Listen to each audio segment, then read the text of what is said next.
कोई दलील जी चाहिए सर। आपको? नहीं सर, आपका मुझे पता है, मेरी आपसे पहले भी बात हो चुकी है। देखिए, जिससे एक दफ़ा तो वेरिफ़िकेशन हो जाती है, उसको दोबारा हमें वेरीफ़ाई नहीं करते हैं। हमें ज़रूरत ये नहीं है। जी सर, हुक्म करें। जी आप हुक्म करें, आप आपके मेहमान हैं, आप मेजबान हैं। सर जी, हमने ये बताया था कि मोहम्मद साहब को बचपन में जितना ज़दोकोप किया गया, अगर आपने फर्स्ट 30 मिनट सुने होंगे, तो इसी वजह से मोहम्मद साहब ने आइडियोलॉजी प्रेज़ेंट की जिसमें ज़दोकोप है। क्या कहते हैं आप? 30 मिनट सुने नहीं है मैंने, बिल्कुल अभी ज्वाइन हुआ हूँ। अच्छा, मैं थोड़ी देर पहले भी 3 मिनट्स में बता दिया था सारा कुछ। दोबारा बता दिए एक बार, मैंने अगर दोबारा वक्त बताया हो है। आपके पास। मैं दोबारा बताया था सर, गौर से सुनिएगा। मैं 3 मिनट्स के अंदर या शॉर्ट 3 मिनट्स के अंदर रखने की कोशिश करूँगा। ठीक है? Okay okay okay. Okay. Muhammad जो है, वो जब पैदा हुआ तो उसकी माँ एक अधर्मी थी और मुशरिक थी। उस वक़्त पैदा होने से पहले मोहम्मद के वालिद का इंतकाल हो चुका था, देहांत हो चुका था। मोहम्मद जब पैदा हुआ तो उसकी माँ उसको किसी और को दे दिया उसने, और मोहम्मद को अपनी माँ का प्यार भी नहीं मिला, बाप का प्यार भी नहीं मिला। मोहम्मद प्यार से खाली किसी और जगह पे गया, व्हाइल उसकी माँ जो है उसके सीने में दूध जो है शायद सूख जाएगा आहिस्ता-आहिस्ता और बड़ी दर्द के साथ। लेकिन मोहम्मद की माँ ने बर्दाश्त किया कि उसको लोग मनहूस ना कहें। उसके बाद मोहम्मद का वापस आता है और कुछ ही सालों में कब उसकी वालिदा की देहांत भी हो जाती है। मोहम्मद के दादा का भी देहांत हो जाता है। मोहम्मद का चचा उसको पालता है। चचा उसको मोलेस्ट करता है। उसके कज़िन्स उसको मोलेस्ट करते हैं, ठीक है? और मोहम्मद एक बहुत बुरे तरीके से अपने बचपन को गुज़ारता है। मोहम्मद जब ज़रा बड़ा होता है, तो एक लड़की के यहाँ नौकरी करता है, जिसका नाम है खदीजा। कुछ ही अरसे में, कुछ वजूहात की बिना पे, वो उस लड़की के साथ शादी कर लेता है, जो उससे काफ़ी बड़ी है। वो लड़की उसको मदर फिगर भी देती है, यानी कि ममता भी प्रोवाइड करती है, जो कि उसे अपनी वालिदा से नहीं मिली थी। मोहम्मद को जब फर्स्ट टाइम फरिश्ता नज़र आता है, सो कॉल्ड फरिश्ता, वो समझता है कि ये भूत है, भूत-प्रेत है, साया है। जब भी किसी शख्स को भूत-प्रेत या साया नज़र आएगा, छोटा बच्चा, वो फौरन अपनी मामा के पास भागेगा। बिल्कुल उसी तरीके से मोहम्मद अपनी मामा के पास भागा। और मामा ने उसको बचाने के लिए कि ये पागल ना हो जाए, मेंटल केस ना हो जाए, उसने मोहम्मद को अपने वर्का कज़न के साथ मिलके नबी बनाने का बोल दिया। कहा कि तू नबी है। हालाँकि उस फरिश्ते ने सपोज़िटली उसे नहीं बताया था। वर्का उसको कहानियाँ बताता था और वो भूत-प्रेत उसको आके कहानियाँ अप्रूव कर देता था, सो कॉल्ड। वर्का जब मरा तो मोहम्मद के पास भूत-प्रेत आना भी चला गया फॉर द टाइम बीइंग।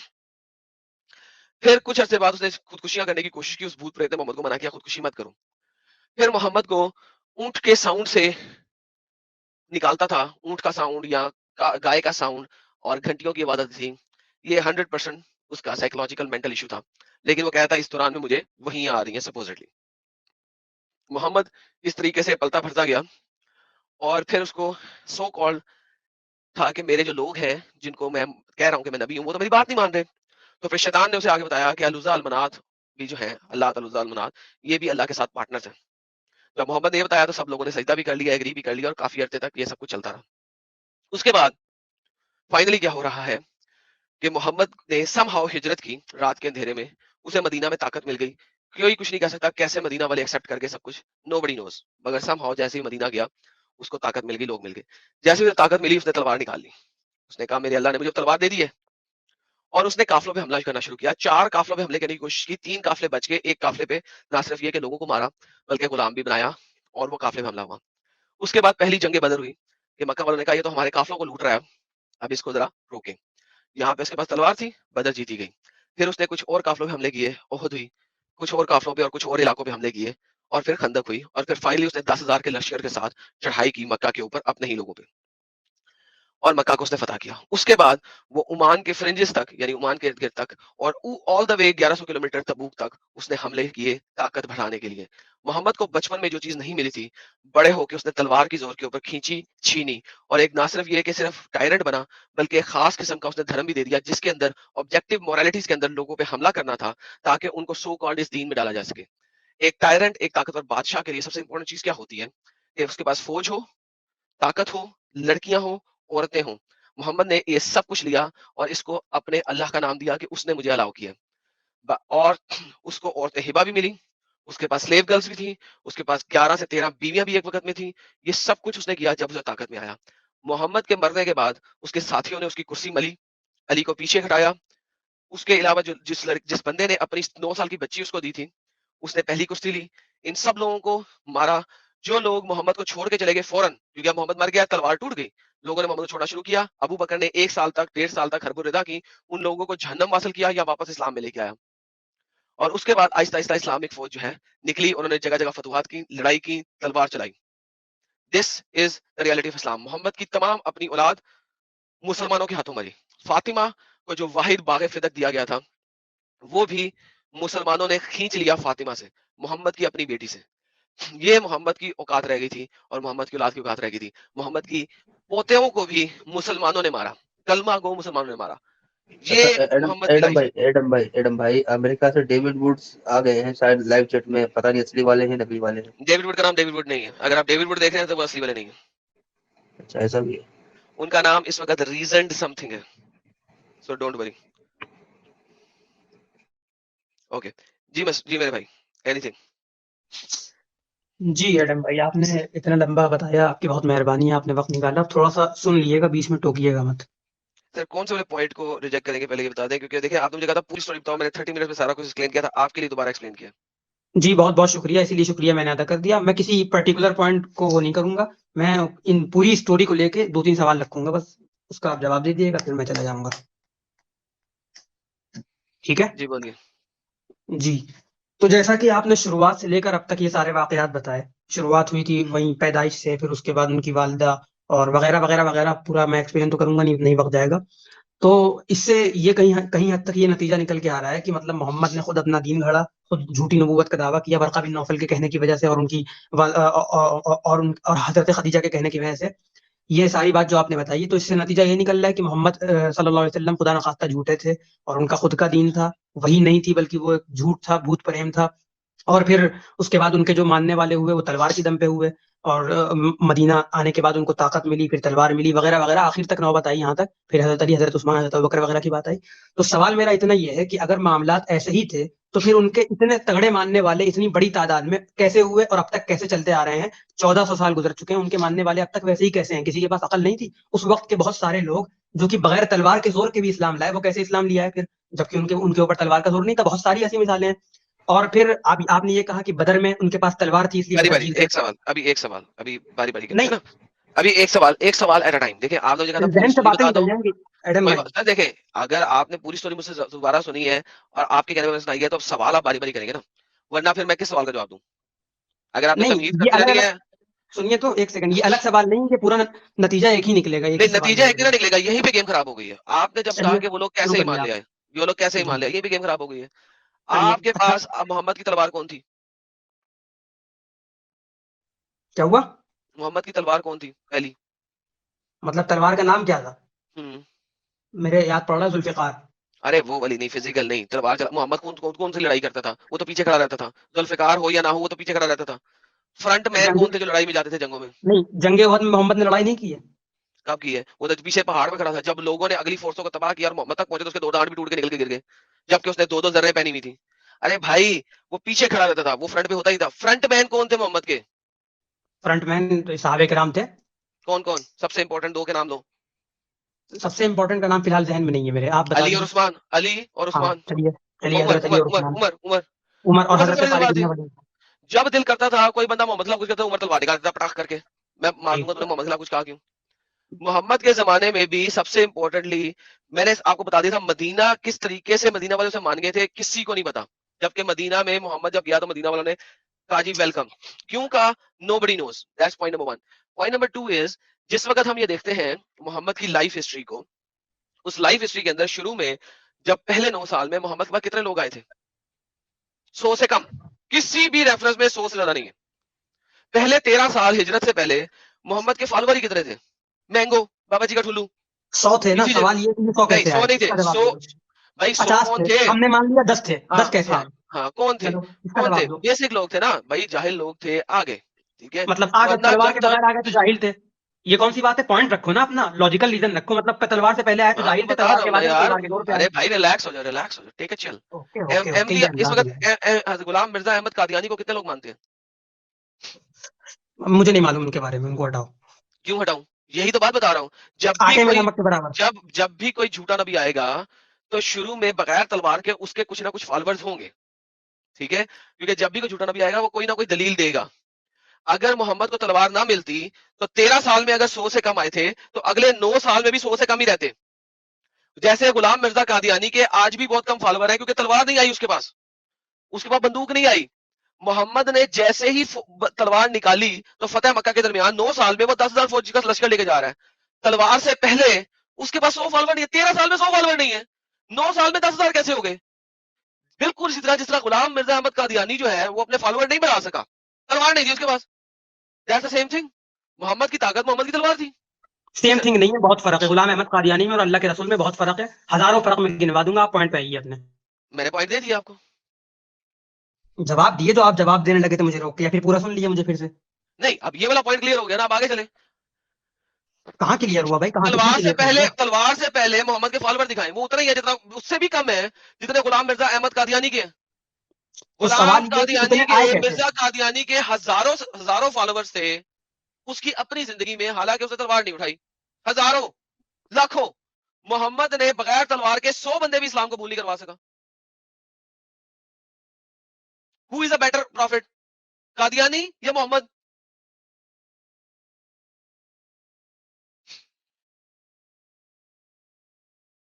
बोले भाई क्या हुआ? चलो ये साबित करो तुम कि हिजरत से पहले 100 भी नहीं थे। ये तो कोई सी भी रेफरेंस पकड़ ले, कोई सा भी रेफरेंस पकड़ ले, 46 मिलते हैं, 48 मिलते हैं, 62 मिलते हैं, सबसे मैक्सिमम 96 मिलते हैं, इससे ज्यादा मिलते ही नहीं है। आप दिखा दे कोई मुझे ऐसा रेफरेंस जिसमें 100 से ज्यादा हो, दिखा दे, है आपके पास? दिखाएं, सबको दिखाएं। 5,500 लोग इस वक्त देख रहे हैं, 5,400 लोग इस वक्त हमें देख रहे हैं, दिखा दे। बल्कि 5,441 लोग देख रहे हैं, मुझे दिखाएं 100 से ज्यादा लोग। आप ये बताएं कि जंगे बदर से पहले कोई ऐसी जंग हुई थी जिसमें मोहम्मद रसूलुल्लाह सल्लल्लाहु अलैहि वसल्लम की तरफ से, उनके सहाबा की तरफ से इक़दाम हुआ हो जिहाद का? सर जी, 3 काफिलों पे कब्जा करने की मोहम्मद ने कोशिश की। जंगे बदर हुई क्यों थी? जंगे बदर इस वजह से हुई थी कि सबसे इंपॉर्टेंट तौर पे जो आखिरी काफिले पे कोशिश की मोहम्मद ने हमला करने की, उस काफिले पे ना सिर्फ ये कि लोगों को कत्ल किया गया बल्कि उनको गुलाम भी बनाया गया। कैसे बनाया गया? जब ताकत नहीं थी, तलवार नहीं थी, लोग कम थे, कैसे बनाया तलवार गया? तो वहां तो मिल गई थी ना, वहां पे उसने कितने लोग भेजे थे? 46 लोग भेजे थे। देखिए अभी वो क्या कर रहा है, वो अब इस वक्त आपका क्या कर रहा है काम?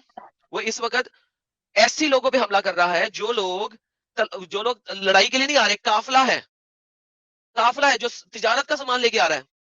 तो जब तिजारत के सामान वालों को हमला करेगा तो वहां पे लड़ाई करने वाले कितने लोग होंगे? 10-12। मोहम्मद ने ये जो एक्सपीडिशन की थी, इसके अंदर उसने क्या किया था बताइएगा सर? किधर गए सर? भाग गए? अब क्या हुआ? कोई बात नहीं, कोई नई बात नहीं है ये। यार ये क्या जगह है जिस वक्त जरा बात जो है सही तारीख तो लगती है, लाला लोग जी आपने बहुत सलीस जबान में आपने बताई, तारीख का जो आपने वाकया बताया बहुत अच्छी तरीके से समझाया, तब नहीं समझ आ रहा है सर। अब ये देखे ना, जो सबसे एंड में लड़ाई हुई थी बदर, इससे पहले आपके पास जो पेट्रोल ऑफ वदान था और पेट्रोल ऑफ बवाद था, इसकी वजह से बदर हुई थी। क्यों हुई थी? और ये लोग कभी हिस्ट्री तो पढ़ते नहीं है, इन्होंने कभी सीरत तो पढ़ी नहीं, तारीख तिबरी पढ़ी नहीं, ये लोग क्या हमसे बात करेंगे यार आके? हमारे साथ मोमिन भाई जुड़े हैं और क्या कहते हैं? जी वही अच्छा वो जी, गलती से फिर ब्रेक आ के लिए गया बोल दिया था तुम। मैंने। अल्लाह अदब से कुफार को कत्ल को क्या कहेंगे? बिल्कुल सर, अल्लाह ने अदब से कुफार को कत्ल करने के बारे में बोला हुआ कुरान के अंदर, लेकिन भाई अल्लाह ने अदब के अलावा कुफार को जलील और हराम ज्यादा भी कहा हुआ है। भाई दबे ये भी पता होना चाहिए सबको, लोगों अल्लाह ने तमाम कुफार को हराम ज्यादा भी कहा हुआ है, दैट्स आल्सो ट्रू। हमारे पास एक और सुपर चैट आया, कहते हैं गजवाए हिंद में मोहम्मद आएगा। वो वो जनाब जी जो मुसलमानों का नया स्पिरिचुअलिटी है ना, वो उस स्पिरिचुअलिटी के थ्रू आएगा। By the way Anand ji. लाला जी मोहम्मद भी तो हाजिर और नाजिर है अल्लाह की तरह, जहाँ जहाँ हम्म, अल्लाह जैसे उसी तरह मोहम्मद भी तो हाजिर और नाजिर है हर बेशक। जगह है। आएगा क्या होता है अभी भी है ना यार। ओह क्या ही बात है, क्या ही बात है। जी मिस्टर मोमिन, जी भाई, तो मेरा सवाल आपसे ये था कि अगर इस्लाम महज तलवार की जोर पे फैला है, तो फिर अल्लाह के रसूल की वफात के बाद जो अब तक ये सिलसिला चला आ रहा है इस्लाम को मानने वालों का, ये क्यों है? इन लोगों ने क्यों मोहम्मद की वफात के बाद उस तलवार के जोर के हिसाब से छोड़ नहीं दिया? कुछ ने छोड़ा था, हजरत अबू बकर ने उनके खिलाफ कदम भी उठाया था, लेकिन उसके अलावा जो जितने लोगों ने माना और अब तक मानते आ रहे हैं, उन्होंने क्यों नहीं छोड़ा? जरूर ठीक है। और आपने हजरत उमर के बारे में कहा, हजरत उमर ये थे वो थे। सवाल ये है कि हजरत उमर ने किस जोर पे इस्लाम कबूल किया था? उनके ऊपर किसने तलवार उठाई थी? ओके, कमरे में जो कुछ हुआ किसी को पता क्या हुआ? ओके, लिहाजा उमर वाली आंसर तो सिंपल है कि कमरे में क्या हुआ, किस तरीके से हुआ, कैसे हुआ, उमर को क्या कुछ लालच दी गई, we do not know that. Now let's come to the actual thing जो कि जरा मेजर लोगों का सवाल होता है। नहीं क्या हुआ हजरत उमर इस्लाम को? के उनको ठीक है आदम भाई, उनको एक बात बोलूं मैं। जी बोले सर। हाँ, हजरत उमर की तो पहले ब्लैकमेल हिसाब से उनकी माँ को, उनकी बहन को मतलब धीरे धीरे से पटाया ना, उनको लालच दिया, उनको इस्लाम में लाया। और उसके बाद हजरत उमर ने अपनी बहन को भी बहुत मारा पीटा। फिर उसी हिसाब से अपनी बहन ने समझाया, एक भाई और बहन की प्यार जब देखा हजरत उमर ने, फिर वो चीज समझने के लिए आया। और वो अलग टाइप की एक मतलब इंसान था, तो उनकी बातों में आ गया। जब तक अपनी उनकी फैमिली में अटैक किया गया तो बंदा वो चीज सहन नहीं कर पाया, उनकी जाल में फंस गया। तीर्थंकर भाई इसका जवाब ले लिए पहले आप। कल मैंने आपको देखा था, आप जाहिलों के साथ बहुत ज्यादा लगे हुए थे। ये जहाँ पे ये मुद्दा है ही नहीं कि बहन के साथ क्या हुआ क्या नहीं हुआ, और फिर बहन के साथ उनको बहन बहन के ऊपर उन्होंने अटैक किया, फुला किया, इससे बहस नहीं है। तो हजरत हजरत उमर उमर के ने ऊपर अपनी किसी बहन को बात मारा सुन लो पीटा पहले, या तीर्थंकर नहीं? बात सुन लो, बात चाहिए सुन तो लो पहले। हजरत हाँ, उमर ये के ऊपर नहीं, किस आप एक्सेप्ट अरे कीजिए, मेरे भाई हजरत बात तो उमर ने सुनिए। अपनी बहन को पीटा, या एक्सेप्ट कीजिए। मैंने कब मना किया? इसकी ये मुद्दा है ही नहीं, यहाँ पे मुद्दे पे बात करो ना, पीटा नहीं पीटा। यहाँ बात ये चल रही है कि हजरत उमर के ऊपर किस तलवार का जोर था कि उन्होंने इस्लाम कबूल किया। कमरे के ओके जो वाकयात अपनी हैं वो मोमेंट बाद के फैमिली हैं। की प्रेशर हजरत था, उमर अपनी कमरे माँ तक चल की के गए बहन किस की मकसद से जो सवाल किया? परेशानी, वो चीज उनको सहन तीर्थंकर नहीं भाई हो तुम चुप पाया। रहो यार, तुम जाहिल आदमी, तुमसे बात नहीं करनी। एडम भाई से बात हेलो करो। हेलो हेलो हेलो बात सुनो मोमेंट। मेरे पास जो गेस्ट आया, अगर उसके साथ बदतमीजी करोगे तो मैं तुम्हारे साथ बहुत ज्यादा बदतमीजी करूंगा। सो बदतमीजी नहीं करो। वो तुम्हें इज्जत से बात कर रहा है, तुम भी उससे इज्जत से बात करो। क्या मसला है? तो भाई हमें आपसे तुम्हें बात करना है, आप मेरे तुम्हें मुखातब उसका हैं। तुम्हें उसका आर्ग्यूमेंट पसंद नहीं आया तो ठीक है यार, कोई मसला नहीं है। लेकिन ये बदतमीजी क्यों कर रहे चलो बदतमीजी पे मैं सॉरी बोलता हूँ, ऐसी कोई बात नहीं है, मैं हो? माफी ओके चाहता हूँ, आगे चलो। नाउ अब बात कर लेते हैं। तो भाई देखिए, मैंने आपको पहले कहा था कि उस कमरे में, जिस कमरे में उमर तलवार लेके जा रहा था मोहम्मद को मारने के लिए, उस कमरे में क्या क्या बातें हुई थी, किसको पता है? क्या बात हुई थी बताओ? यही तो पूछ रहा हूँ, किसको पता है क्या बात हुई थी? जब नहीं पता है तो फिर तुम ये कैसे कह सकते हो कि तलवार के जोर पे उमर इस्लाम लाया? तो फिर मैंने कब क्या तलवार की जरूरत लाया? मैंने कहा किसको पता है कि उसको क्या लालच दी गई थी, क्या दिखाया गया था, क्या किया गया था, किसी को पता है? मतलब जो है हजरत उमर जब गैर मुस्लिम थे तो वो एक वहां के मतलब एक हिसाब से आज के जमाने में कह लो बड़े आदमी थे, सरदार थे, और क्या कहते हैं कौन सा, किस ताकतवर चीज के थे, सरदार थे, पावरफुल थे। किस चीज के सरदार थे? सरदार का मतलब बड़े आदमी थे, उनका मतलब एक किस रौला किस था। जगह के बड़े आदमी थे? क्या क्या क्या था उसके पास, क्या था? कौन सी ताकत थी, कौन सा वो किंग ताकत था, थी, बताइए। पावरफुल थे, लोग मानते थे उनको हिंदुओं में, कुफ्फार में। क्या मानते थे? बड़ा मानते थे भाई, ताकतवर क्या थे बड़ा वो। मानते थे, क्या बड़ा बड़ा मानते थे मानते थे, उनको क्या बड़ा मानते थे? कि उमर है, एक उमर हमारा बड़ा है, इसके अंदर इतनी ताकत है, क्या है फला बड़ा? फला। क्या है बड़ा? ये तो ये तो फजूल सवाल हुआ ना, क्या है बड़ा, आप समझ नहीं गए? नहीं नहीं, एक सेकंड एक सेकंड एक जाहिलों में एक गुंडा था। सेकंड। देखो फिर एग्जैक्टली ये बोल रहा है। एग्जैक्टली, फ्री थिंकर यार, रुक जा यार, अभी वो क्या बड़ा था ये देखें, यही यही मैं आपको समझाना चाह रहा हूँ, यही मैं आपको समझाना चाह रहा हूँ। वो क्या था, क्या बड़ा था वो सिर्फ और सिर्फ एक ताकतवर लड़ाका बंदा माना जाता था, दैट्स इट। अब कुफ्फार में ना। फ्री थिंकर ने बोल दिया कि वो गुंडा बदमाश था, लेकिन अब ये भी हम बोल सकते हैं, लेकिन असल में वो सिर्फ ताकतवर बंदा था, लड़ाका इस्लाम बंदा से माना पहले ना। जाता था। हाँ, तो जब वो ताकतवर था तो उसके खिलाफ साजिश कैसे हो सकती है, जबकि इस्लाम उस वक्त तक मतलब ज्यादा एक पावरफुल नहीं हुआ था? एक जो ताकतवर डॉन होता है उसे क्या चाहिए होता है? क्या? क्या चाहिए होता है? तुम बताओ। जो एक इलाके के अंदर बदमाशी कर रहा होता है तलवार के जोर पे, वो क्या किस चीज के लिए बदमाशी करता है? अपनी इज्जत और अपने वकार के लिए, अपनी सरदारी के लिए। एग्जैक्टली उसे चाहिए होता है पैसा, धन, और उसे चाहिए होती है पावर, दैट्स इट। अब मुझे ये बताओ कि जब मोहम्मद ने कह दिया था मन अ,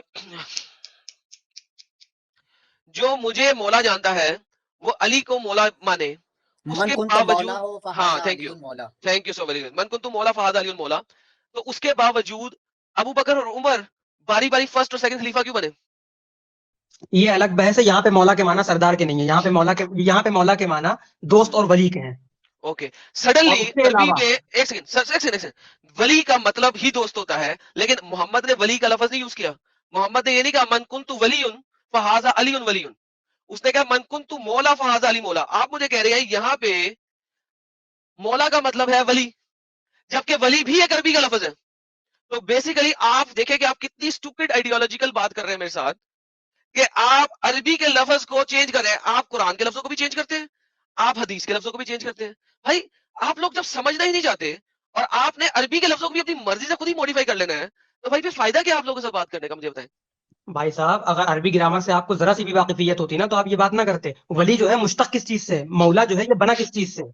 ये देखा जाएगा ना यहाँ पे। और सवाल ये है कि हमारे पास बहुत सारे दलाइल ऐसे हैं, मुफस्सिरीन ने वहां पे मौला के माना सरदार के नहीं किए हैं। और अगर सरदार और आका के मतलब में किए भी हैं तो उससे मुराद ये नहीं है कि अल्लाह के रसूल के बाद पहले खलीफा हजरत अली होंगे, बल्कि उनके खिलाफ बहुत सारे ऐसे दलाइल हैं कि अल्लाह के रसूल के बाद हजरत अबू बकर ही पहले खलीफा हैं। और बहरहाल ये टॉपिक चेंज हो गया, मेरा टॉपिक ये था हजरत उमर ने किस तलवार के जोर पे इस्लाम कबूल किया, इसका मैंने जवाब। यही तो बोला है कि हजरत हजरत उमर को उस कमरे के अंदर क्या क्या लालच दी गई थी, क्या आप मुझे दिखा सकते हैं? भाई कमरे के अंदर तो वो इस्लाम कबूल करने के लिए गए थे ना, कमरे में उससे पहले कुछ भी हो रहा, उससे क्या अरे बहस? भाई कमरे में इस्लाम कबूल करने नहीं गए थे, कमरे में तलवार लेके गए थे मारने के लिए। और फिर रास्ते से वापस भी हुए थे, ये पता है पूरी बात? रास्ते से वापस हुए थे, कमरे में गए थे। मेरे भाई रास्ते से वापस हुए थे, उसके बाद हजरत उमर ने अपनी बहन को कुरान करीम पढ़ते हुए देखा, उनकी बहन कुरान करीम पढ़ रही थी, ये पूरा वाकया। उसके बाद दोबारा गए थे सही नियत के साथ इस्लाम लाने के लिए, पूरा वाकया मौजूद है। फिर ओके, वो गए, गेट पे गए, खटखटाया, अंदर हजरत हमजा मौजूद थे, फिर अब आगे वाकया है पूरा। हाँ, नहीं, उसके आप बाद गलत बोल रहे हैं, कोई आप बात गलत नहीं। बोल रहे हैं। जब अपनी बहन को मारने के बाद वो एडम भाई, नंगा हमें तलवार आपसे बात लेके करनी सीधा है, इनको गए। चुप करा नहीं, दीजिए, तो फिर आप गलत नहीं बात बोल कर रहे हैं ना, रहे आप गलत बात कर रहे हैं। नहीं, नहीं, तो वो आप ना नंगा बोलिए ना, एडम भाई नंगा को पता है, तलवार एडम भाई लेके को अपनी पता है, आप क्यों म्यांमार बोल से रहे हैं? यार बाहर एक निकल नहीं, के आपको गए बात करनी सीधा। है। यार ओए सबर, चुप। हाँ, गलत बात कर रहे हैं आप। देखो, जब सेकंड टाइम में गए, यार फ्री थिंकर ऐसे नहीं ना यार, हम उससे ही लेंगे ना, हुज्जत लेंगे उससे। जब सेकंड टाइम में गए तो मुझे ये दिखा दें किसी हदीस से कि वो इस्लाम कबूल करने गए थे, दिखा दें सर, हाँ, खोल लो हदीस, खोल लो वाली दिखा दें, हदीस, हदीस हजरत नंबर उमर दें, वाली हदीस खोल लो पूरी। दिखाएं हदीस नंबर नंबर। एग्जैक्टली जहन में नहीं है, तुम्हारे जहन में हो तो खोल लो। No, I will not, you will. दुनिया भर की हर हदीस में यही वाकया है कि दोबारा जब गए थे तो इस्लामी कबूल करने गए थे, सराहत के साथ वाकया सर मौजूद जी है भाई। आप मुझे एक दिखा देना सर, सराहत के साथ। आप हजरत उमर वाला वाकया सामने ले आइए, इस्लाम कबूल करने वाला, फिर सर दिखा दूंगा आप मैं। मुझे दिखाएंगे, मैं नहीं दिखाऊंगा, देखिए जो हुज्जत रखता है वो दिखाता है। ओके, भाई now coming back to the same point, coming back to the same point. हाँ, आपके पास लफ्ज जो है, आपके पास है कुछ नहीं, लेकिन बहरहाल कोई बात नहीं। अब मुझे, जब आपको नहीं पता कि कमरे के अंदर क्या हुआ था, उससे साबित यही होता है कि you do not have any idea what happened in that particular room. You also don't have any idea. Okay, कोई बात नहीं, कोई बस बात तो नहीं, फिर नो वरी। बराबर हम दोनों, फिर तुम ऊपर कहाँ एग्जैक्टली, हुए? एग्जैक्टली, तो फिर इसके ऊपर हुज्जत खत्म हो गई ना। फिर खत्म नो नहीं हुई ना, ओपिनियन। हमारे पास उसके खिलाफ दलील मौजूद है कि हजरत उमर दोबारा वो इस्लाम दिखा दे, कबूल वो करने दिखा नहीं दे, गए वो थे। दिखा दे, वो दिखा दे, भाई वो दलील दिखा। देखो, हदीस नंबर मेरे जहन में नहीं है, मेरे तो सामने जब लैपटॉप नहीं है, जब हम ले फोन से जुड़े आएंगे, हुए हैं। जब ले आएंगे तो बात फोन कर से- लेंगे। तुम सामने लिया हो ना वाकया, हम बता रहे हैं अभी। मैंने यही तो कहा है कि जब आप वापस ले आएंगे रेफरेंस, तो हम आपसे बात कर लेंगे उस टाइम पे। भाई लैपटॉप नहीं है, वरना मैं अभी शेयर कर देता ढूंढ के। बैठ कोई जाऊंगा तो बात हट नहीं, तो जाऊंगा फिर फिर। आगे चले कि नहीं चले? हाँ, आगे चलो, लेकिन इस मामले में अभी तुम जो है नहीं, अपनी जनता को ये नहीं नो, कह तो सकते जब कि मैं तक, जीत गया। आगे नहीं चलो। भाई, मुझे जीत हार करनी नहीं है भाई, आपने मुझे बताना है कि मैं गलत कहाँ हूँ। आपको किसने कहा मुझे जीत हार करनी है? आपको ये बताना है कि हजरत उमर इस्लाम कब लाए और किस जोर पे लाए, ये साबित भाई करना है। मैंने आपको बताया है कि कमरे में क्या हुआ किसी को नहीं पता। कौन से कमरे में, कब की बात है ये बता दो। उसी कमरे में जिस कमरे में वो तलवार लेके घुसा था। हजरत उमर उस कमरे में तलवार लेके गए थे? हम्म, दिखाओ, हदीस दिखा दो कि तलवार के साथ गए थे। बगैर तलवार के गया था, दिखा दो, दिखाओ दिखा नहीं दो। भाई, दावा तो तुमने किया है ना, हम इनकार कर रहे हैं। भाई जबकि आज तो मैंने कुछ दिखाने वाली गेम ही नहीं करनी ना भाई, आज तो आप लोगों ने करनी है। मैंने हाँ बस, सारी चीजें दिखा दी हुई है, अब आप मुझे दिखाएंगे आज। आपने ये कहा कि तलवार के साथ गए थे, ये हुआ दावा, मैंने इनकार किया। और उसूल ये है कि मुद्दई के आपने, ऊपर दलील होती है और मुनकिर के ऊपर कसम। तो आप भाई पहले दलील आपने दिए। दिखाना है ना कि मैं कहीं वो क्यों तलवार दिखाऊं के भाई, साथ ही दावा गए तो थे। आपने किया है। ओके, यानी आप नहीं दिखाएंगे, राइट? दावा आपने कि मेरे जिम्मे है ही नहीं यानी दलील। आप नहीं दिखाएंगे ना, बस ठीक हो गया। तो वंस चुप। अगेन हम आगे चले चलते हैं, कोई मसला नहीं है, नेक्स्ट पॉइंट में चलते हैं। अब नहीं, आप तो मुझे पहले ये आप ये बताएं, कहिए कि दलील नहीं है मेरे पास, आप ये मान लिए। मेरे पास दलील नहीं है, आप ये कह रहे हैं। आप ये कहिए कि मेरे पास दलील नहीं है, तब फिर आगे चलना है हम। कैसे चल रहे हैं हम? फिर ना चले आप, कोई बात नहीं, यहीं पे रहते हैं, बाय बाय। हाँ, बाय बाय का बाय क्या बाय मतलब, फिर आप दलील दे दिए। भाई, अगर अगर आपने दिखाना नहीं और मैंने आज वैसे ही कह दिया मैंने नहीं कुछ दिखाना, तो भाई फिर आगे तो हम चलेंगे ही नहीं। Bye bye. बात असल ये है कि ठीक ठाक पढ़ा लिखा मुस्लिम फंस गया तो दिखाना नहीं है। नहीं नहीं, मुझे मसला नहीं है, आप दिखा देना। अगर पढ़ा लिखा मुस्लिम है तो आप मुझे दिखाएं, मुझे प्रूफ करें रोम। भाई दिस इज, डिस्कशन का भाई उसूल ये है कि मुद्दई आपकी के ऊपर दलील होती आपकी है। भाई आपकी ये बनती है कि आप मुझे दिखाएं, बात खत्म। ठीक है, मैं दिखा रहा हूँ, मैं अभी दिखाएं, बता रहा हूँ दिखाएं, आपको। शर्त दिखाएं। ये है कि आप मान लें कि मेरे पास दलील नहीं है, मुझे इस चीज का बिल्कुल नहीं है, मैं भाईजान ये प्रूफ भी बता रहा हूँ। आप मान लें दिखाएंगे आप। भाई, मैं नहीं दिखाऊंगा, आप हाँ, मैं दिखाएंगे, दिखा आप रहा दिखा हूँ, दें। मैं दिखा रहा हूँ, ओके, बिल्कुल दिखाएं, दिखा रहा हूँ। पहले आप ये दिखाएं, मानिए मुझे इसका इल्म दिखाएं। नहीं है। जब आप दिखाएंगे तो मैं बता दूंगा, इल्म नहीं है। मैं आपको बैक स्टेज किए, जब आपके पास दलील आ जाए तो प्राइवेट चैट में डाल दीजिएगा और मैं आपको ऐड कर